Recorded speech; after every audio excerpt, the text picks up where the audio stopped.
Look at how compassionate Jesus is towards failure. He's so compassionate towards this woman. And I love this because when Jesus offers forgiveness, when we look at the cross, for example, he's hanging there, he's bleeding, he's dying, and he says, forgive them. And then he gives the answer. Why? They do not know what they're doing. Forgive them, for they know not what they do. Can I tell you the reason you need to have great compassion on your spouse is they do not know what they're doing. They don't know.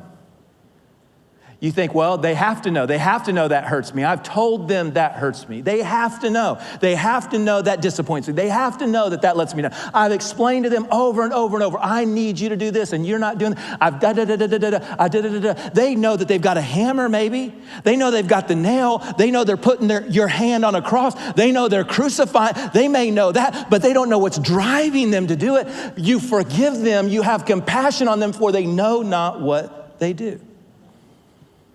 So you can count on Jesus being full of compassion towards your failures, towards your marriage mistakes and relationships.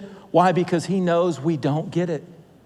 He knows we don't get one another. He knows that men try to get women and women try to get men. If you go online, you can just see one little reel after another, men and women across the table trying to convince each other about what the other, you're never going to understand them. They're never going to understand. You're not supposed to do that. I don't need to understand Sarah. I need to pursue God and have a heart focused on God and just know the differences are there. They're supposed to be there. Somehow we don't compete with one another. Somehow we complete one another in our differences.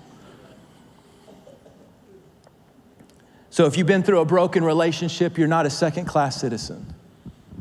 If you've been through a failed marriage, you're not less than. You're not lower than. You're not someone that needs to look at yourself and think, man, there's no way I can move forward because of all the things that I've been through. You need to understand that God knows what you've been through, and that God has compassion for you, and that he loves you, and that he knows the pain, he knows the hurt, he knows the rejection, he knows the brokenness, he knows your mistakes, he knows your failures, whether anybody else does, he knows. He's intimately involved in all of that, but yet he's not given up on you, and he's not here to judge you today. He's here to be what he's always been, and that's the great physician that can restore and can heal and can renew all things, no matter what the history looks like.